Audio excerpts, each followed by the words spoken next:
Hi, my name is Skybird. Welcome to my channel. I am an up-and-coming musician, and I'm a small channel here as well. There are ways you can help with that. We're going to be taking a listen to my song, Obsession. It's a minute 25. It's the short version of it that's going to be released on my EP, The Wild Spikes, later this summer. And we're going to be doing something fun. We're going to sort of direct a video in my head, talking about it here in this video. So without further ado, let's play it. If you enjoyed this, be sure to subscribe. It helps this small channel get further.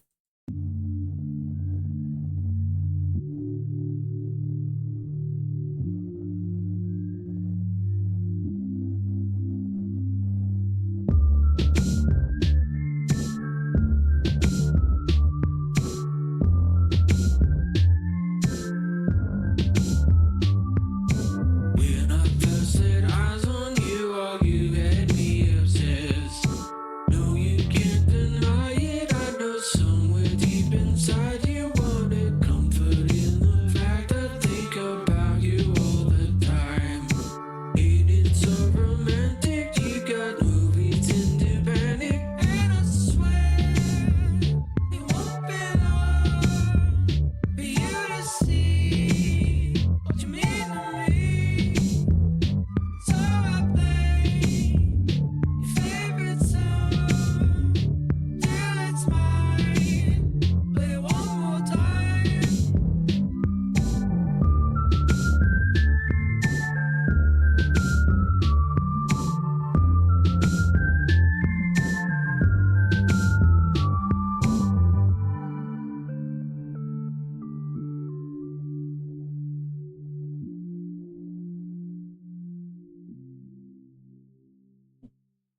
Those chords, first off, I stumbled into those. I don't know what they are, but oh boy. All right. So let's talk a little bit about this. We'll kind of play snippets of this so I can sort of describe the song and the moments within. But all you need to know is that in the short version of this song, there are the four verse lines, right? And then there are the four chorus lines. All right. So the chorus is sort of the "and I swear it won't be long," that thing. And then when I first laid eyes on you. That melody is sort of our main verse melody. With that being said, each individual verse takes about 10 seconds to run through. So again, the song is a minute 25 in this form. And we also have the intro and the outro, both of those being 10 seconds. The intro is made up of 4 chords, and that's important because we're going to start the video out by basically making 4 cuts. So let's talk a little bit about the video now. So my first thought is in terms of the texture of the video, we want to go for something a little bit vintage feeling, a little bit intimate feeling, but also cold at the same time, because this is a song about obsession, right? So first things first, I think the physical setting for the song is probably like a little out of the way mom and pop type thrift shop, right? Not a corporate thrift shop like Goodwill, but the idea is something, an old rundown building from like the 80s or whatever, those box buildings that look, you've seen them a dime a dozen, right? And I think this can help us in a few ways. And one of the reasons I thought a thrift store is a really good idea, I'm going to take a drink of coffee real quick, is primarily because it just affords you any prop that you want, and it affords you the ability to sort of mess around for various lengths of time with the song. But also, thrift shops are busy inherently. I don't mean busy just in terms of people, I mean visually busy. There's a lot of stuff going on that can help this sort of just create this sort of atmosphere that feels claustrophobic, if that makes sense. And I think that that's an important thing to sell for this video. Also, apologies for the shaking of the camera. People don't know when to stop moving around. It's fine. Also, though, thrift stores are just a very common, like, quick job for a lot of people, summer job for a lot of people. And so I think it's easy enough for us to have just a small group of characters for this video. You only really need 2, right? You've got the obsessor, of course, you got the subject of the obsession. But I think 2 more characters, primarily for the intro of this video, just to help sell the vibe. You've got a secondary clerk, and then you've also got, just a patron of some kind. Okay, so let's set the scene for this video. Let me play the first chord here real quick. As that chord is playing, my thought is that we're going to kind of ramp up the volume a little bit, right? So we're going to sort of slide it in. So it's kind of quiet at first and wide at first, right? And as we're doing this, I think to match the fact that we're fading the audio in, we're also going to be kind of panning in from the outside of the store. So we start the video out for the whole section with those 4 chords, or at least part of that section, outside of this establishment. Okay. We are panning into it, and as we are panning in, we see our first subject, the obsessor. Now, we don't see their face. I think one important thing is that we never see their face. They are the monster for this video, right? And so by hiding them, we are actually creating something more fearful. With that being said, I think that we see them kind of come in frame from, let's say, the left side, right? And we notice a couple things about them. First off, we notice how they're dressed, which is whatever. But we also notice that they're holding something in their hand. My thought is that they're holding a CD in their hand in a case against their thigh. So they're just kind of holding it. Now, we're far away from, we don't need to see the subject of it yet. But once we get to the second chord, so for that time, we have now cut. Again, the first chord, we're panning in, we're seeing our subject walk on screen. And that first chord, you can stretch it a little bit too, because we're going to start the video out with sort of world noise, right? So at first, you're farther away from the store, you're hearing road noises, right? You're hearing cars driving by, maybe birds chirping, whatever. Those sounds are going to fade out, and you're going to start to hear a little bit of crowd noise from inside the store. But remember, you're outside, so you're hearing it through glass. We want to retain that, right? So we're going to kind of hear it muffled and very low end. And it's subtle because, again, we're far from the store. We really shouldn't be hearing it normally. But as we get closer, we can amp up the volume of that a little bit. Okay. When that second chord comes in, we amp up the volume a lot because we're cutting to immediately in front of the store, specifically in front of the window. And this is where I'm going to talk about a fun effect. So you've probably noticed this. There are 2 things you're going to do with the window, right? If you walk up to it, the closer you get to it, the more you cast your shadow on it, the less reflective it becomes, let's say, right? And it's because your shadow is literally blocking the light that will be reflecting off it. So in this second scene, right, this where we've cut from, we're now seeing our obsessor's shadow on the window. And we can take advantage of that because when you cast your shadow on the window, it's easier to see in through the window, right? Have you ever done like this up against the window to see what's going on inside? It's to block those reflections from making you unable to see inside. So by having our character literally standing in front of the window and blocking the reflections, we can see inside the store now. And at this point, this is when we see our subject. Now they can be kind of blurred a little bit. Again, they're a little bit of distance between them. They're through a dingy old window from an old establishment building. And we're going to see that they're wearing a name tag. We can't read it yet, but we're going to see that they have it in this. And they're kind of happy and jovial because they have not noticed our obsessor yet. And in this moment, we're also going to see our obsessor put their hands up against the window. And when they do, through one of the hands, you're going to see that they're holding the CD case with the CD facing outward. So the words are facing out. And you'll see the name through their fingers, like Sarah or something. It could be whatever, right? Now, you don't have to see the whole thing. It's going to be, blocked by their fingers. But you'll be able to put it together pretty quickly. Because by the time the third chord comes in, we cut to the inside of the store. So now we're inside, but we're still looking at our subject, okay? So at this point, the camera goes from being outside to being inside at countertop level, kind of looking up at her a little bit. I should mention, because it's a male singer, it's probably going to be a female clerk, subject, right? And so my thought is at this point, you're seeing the name tag and you see the name in full. And now you've seen the letters filtered through the fingers and you connect, oh, this is for her. Which, it should be established in the second shot or the previous shot, but this just helps to further cement that. In this moment, what do you see her doing? So you're not going to hear any like talking. You'll probably hear like crowd drone, right? Because you're inside the store. So now the soundscape has changed. You're hearing but not through glass, right? You're hearing it inside. And my thought is that she's, conversing or interacting with a patron at the counter. And as she does so, she looks over at the window, like she glances at the window. And in the moment she sees the window, you see her emotion drain. So the idea is that this cut starts with her, happy, smiling, and exchanging whatever with the customer, it doesn't matter, right? And then glancing over at the window. And this is when you see her mood just immediately flush out of her.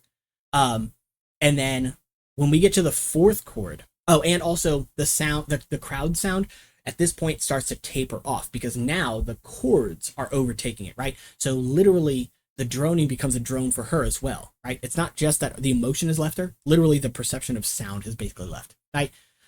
Okay, so you get to the fourth chord.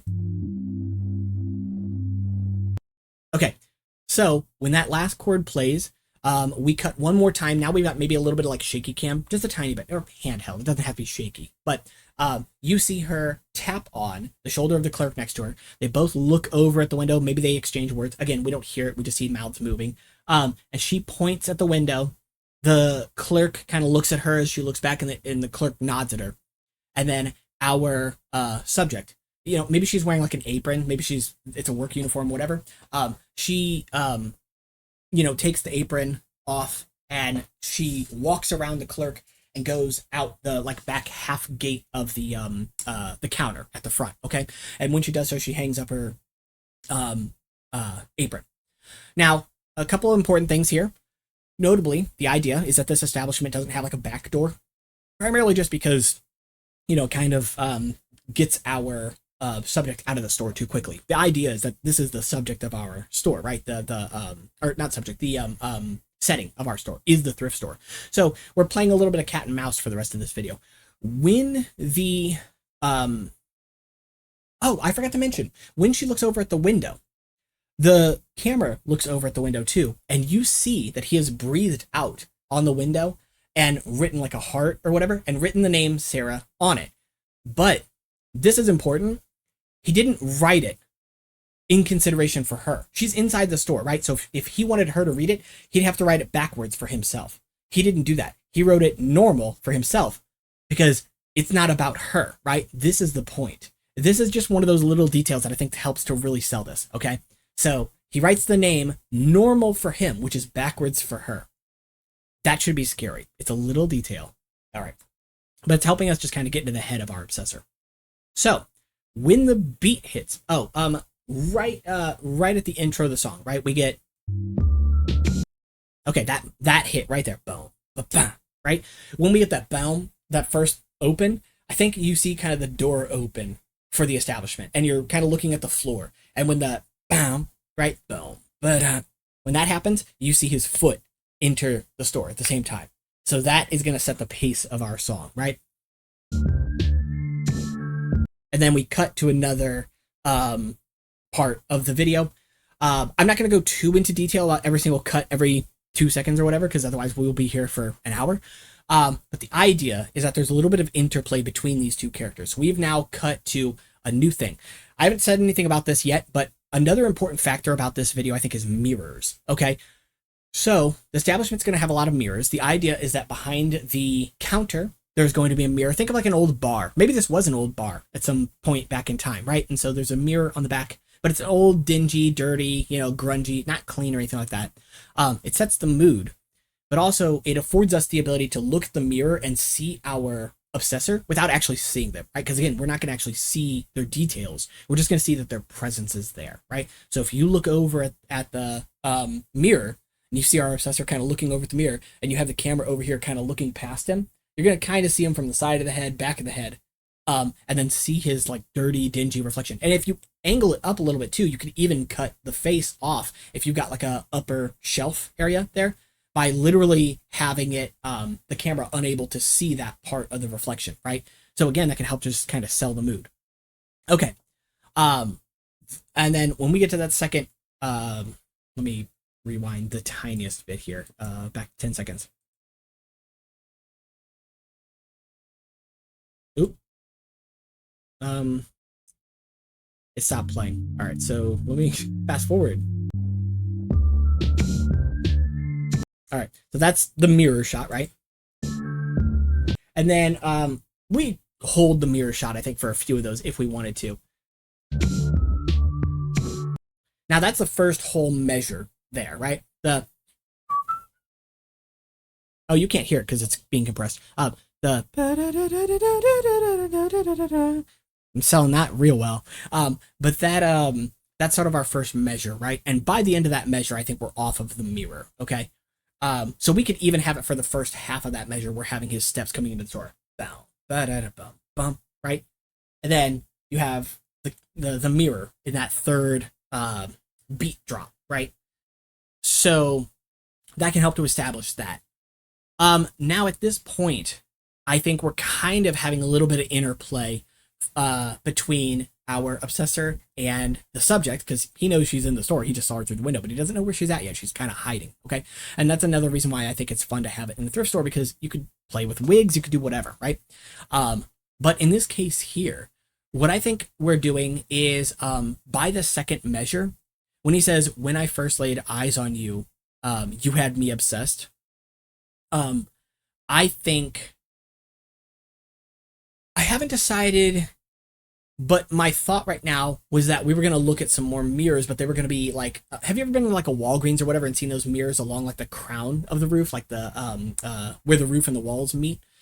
Something kind of like that in an establishment like this, or even those round mirrors like that people use for corners and stuff, where you can kind of see both our characters moving at the same time, right?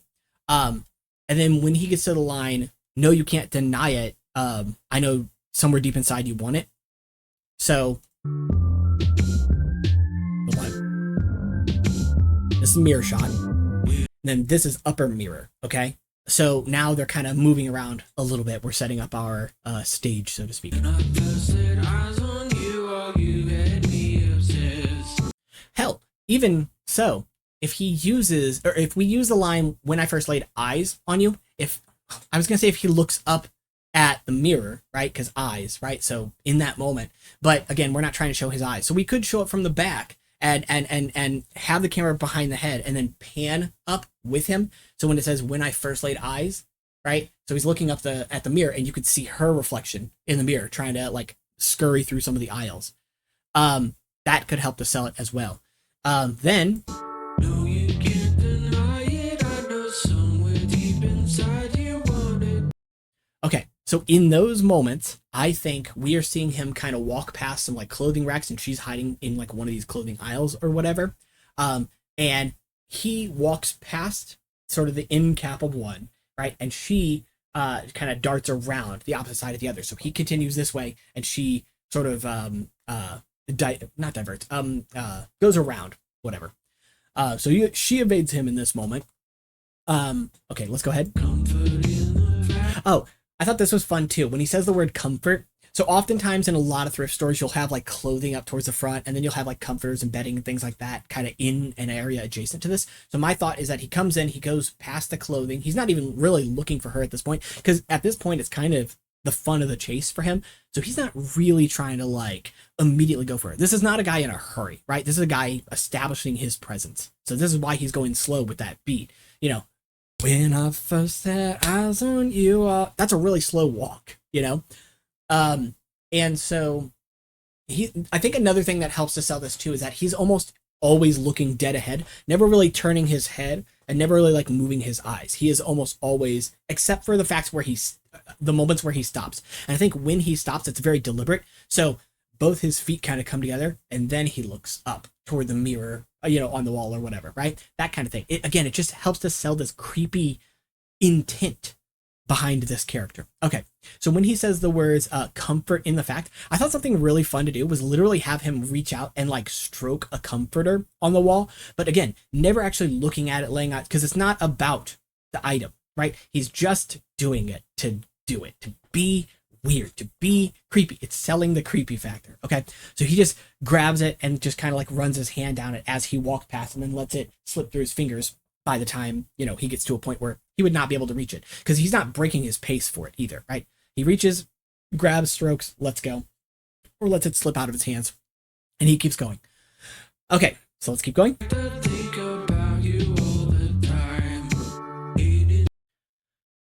The Ain't It So Romantic, You Got No Reason to Panic. I had a thought for that. I did record this into my phone, I should mention, talking about the direction of this video. So I have it recorded. I'm not going to play it here. If I forgot it right now, that's fine. I have it saved. Let's keep going. Oh, my thought was the Ain't It So Romantic, though, could have something to do with the CD in his hand, right? So we, again, could kind of establish that he's holding onto this CD that he's carrying alongside him, because that is sort of a romantic sentiment in context, not in this context. Anyway, let's keep going. All right, at this point, we've established that he is now in the area where like the accessories are. And I like the idea of the no reason to panic kind of shifting back towards her perspective briefly, right? Again, I don't really know exactly what to do in that moment yet. At least I can't remember what I said in my phone, but it's fine. By this point, though, and I swear, he's in sort of the miscellaneous items, okay? And the next line, it won't be long, right? When he says that, I think we shift our perspective to a clock on the shelf. Lots of thrift stores have those. I used to collect them for some reason. Anyway, and so he shifts, or rather, the camera shifts its attention to the clock, and he says it won't be long, right? And then we see our character grab onto the clock that the camera is focused on and take the clock off the top shelf and move it down. As he does so, the camera kind of pans to follow the clock, but not at the same pace. It's actually, the camera's a little bit slower. So the clock is in frame, right? And then the clock gets pulled off the shelf and goes down a little faster. And as it does, even though the camera is also dropping, in the background of this, that void space that has just been created, we see, blurry because it's in the distance, but we see her kind of running across between aisles or whatever. And he just sets the clock down on the next shelf. And it says, for you to see, right? This is the moment where she runs across. For you to see. And by the time he says see, that's the moment where there's enough space there that you can literally see her run across. And then when it says, what you mean to me, he has placed the clock on the shelf directly below. And he, right next to the clock, there's a little like CD player or whatever that he's plugged in or is already plugged in, whatever. And my thought is that when the clock hits the shelf, the CD player is open, he slips the CD in to the open receptacle for the CD player, closes it, right? So he's seeing her, or rather, he's not seeing her. We are seeing her through the perspective of the camera. What you mean to me is, again, the setting of the clock on the shelf and the placing of the CD into the CD player. So I play, right? And in that moment, that's when you hit play, right? So the word play, literally, so I play, right? And then it says your favorite song. My thought is, at this point, when it says your favorite song, we shift back to her perspective. She's ducked down in one of the aisles or whatever, and she just kind of like whinges. Because again, this is something that's important to her, but he's taking it from her, right? He's sort of associating it with himself and his presence. Again, it's very clear this is not the first time he's done this. The CD player was already plugged in, you know? I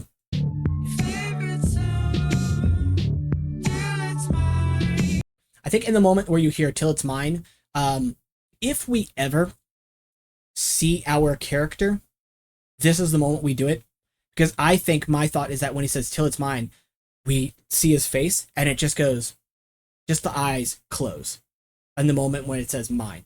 If not that, then the alternative is, I think we look back at the thigh. Now he's not holding the CD, right? And when it says "Till It's Mine," he's tapping along to the beat of the song, right? Just like with one finger, just tapping. Till it's mine, play it one more time, right? And again, you could, with the play it one more time thing, you could see him like cranking up the volume, hitting play again, whatever. Next.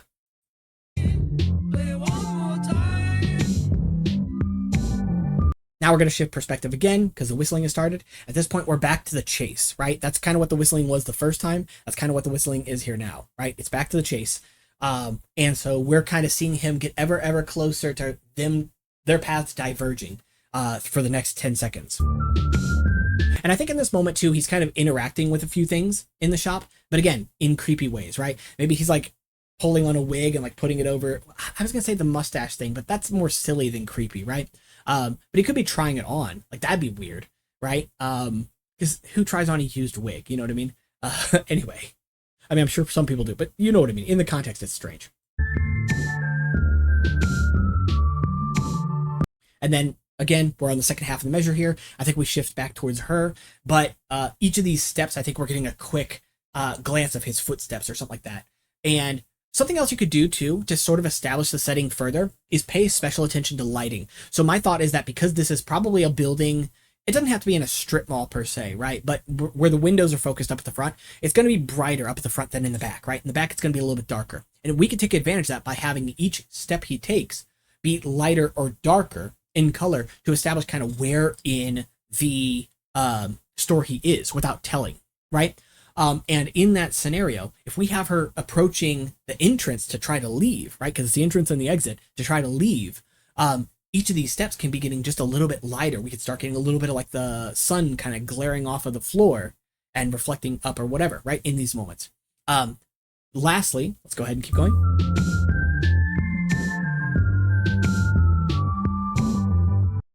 Okay, now we're in the outro. We're back towards the chords, same chords that the intro was. Well, slightly different, but close enough, right? For the same amount of time, another 10 seconds. My thought is this is basically the reverse of the opening where we see, okay, in the previous measure, right, we've got the whistle ending. My thought is we sort of hint at a little bit of like a cliffhanger there, a little bit where it like looks like they're about to diverge, right? And we see one of the hands grab onto the door, but we don't see whose hand it is, okay? And then my thought is that once the outro chords start, we are back outside the store, right? Camera, and we're panning back out. But now this time, the girl opens the door and comes through it. And she's kind of crouch running. And she goes off the screen to the right, right? So remember, we had our obsessor come in from the left. We have her leaving from the right. So it's kind of even giving a little bit of continuity there, where they're literally avoiding each other in that way. I think that that's fun. So... And at the same time, we are also panning out from the thrift store. We've got the chords playing. The chords start to fade out. The image could fade out. Or I think a hard cut. It's just more abrupt. It's more abrasive. And I like the hard cut. And then, right? For the video specifically, not the chords. I think the chords fading is fine. But man, I don't know. You let me know your thoughts on the direction of that. Again, there are some little details that I didn't touch on here. But I think it's really cool. And overall, that's a pretty approachable video, I think, to create as well. It doesn't have to be like crazy high budget because all you really need to sell it is obviously a thrift store. Mirrors would be nice, especially vintage, old crappy mirrors. Permission to use the thrift store, of course. And there probably are some things that might be out of your control, like lighting.